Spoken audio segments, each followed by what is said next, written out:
মায়ের পেটে প্রায় 10 মাস আসছিলাম গোসল ছাড়া, আর এই দুনিয়াতে এক সপ্তাহ গোসল না করলে কি এমন আহামরি ক্ষতি হয়ে যাব।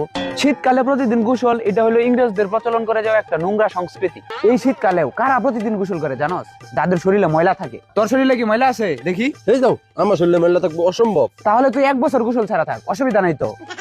হেই, আমি কি খেতে খামারে কাজ করি যে আমার ডেইলি গোসল করা লাগবে? তাই বিলা তুমি 7 দিন গোসল করবা না, এটা কোনো কথা হইলো? 7 দিন কেন, আমি যদি 1 মাসে গোসল না করি তারপরে আমার শরীর থেকে দুর্গন্ধ ছড়াইবো না? দেখ দেখ, গন্ধ নিয়ে দেখ। কি গন্ধ! শালা তুই তো একটা মিথ্যাবাদী রে। আমি পারফিউম মাইরে আছি তারপরেও কষ্টই গন্ধ। শীতকালে মাটির নিচের পানি আরো গভীরে চলে যায়, পুকুরের পানি শুকাইয়া যায়, আবার বৃষ্টিও হয় না, পানির কত অভাব।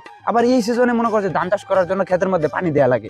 তো এই সিজনে যদি আবার সবাই গোসল করি তাহলে পানির অপচয় হবে না? অপচয়কারী হলো শয়তানের বন্ধু।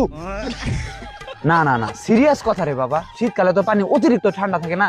তুই এই ঠান্ডা পানি দিয়ে যদি তুই প্রতিদিনই গোসল করস তাহলে তোর চামড়ার ভিতরে যে কুশ আছে এগুলো মইরা যাওয়ার সম্ভাবনা আছে। যারা ফ্লেক্স দেখানোর লেগে ঠান্ডা পানি দিয়ে প্রতিদিনই গোসল করে ওদের ব্রেন স্ট্রোক করার সম্ভাবনা বাইরে যায়। যারা প্রতিদিন গোসল করে ওরা হলো নোংরা, ময়লা, আবর্জনা। ওরা নোংরা না হলে কি ডেইলি গোসল করা লাগে?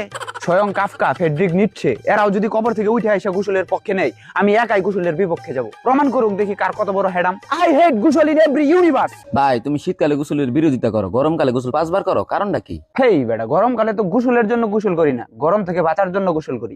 আমার সাদা দিলে কোনো কাদা নাই, তাই গোসলের কোনো প্রয়োজন নেই। কারণ কবি বলেছেন, যাদের মন পরিষ্কার তাদের শরীরও পরিষ্কার।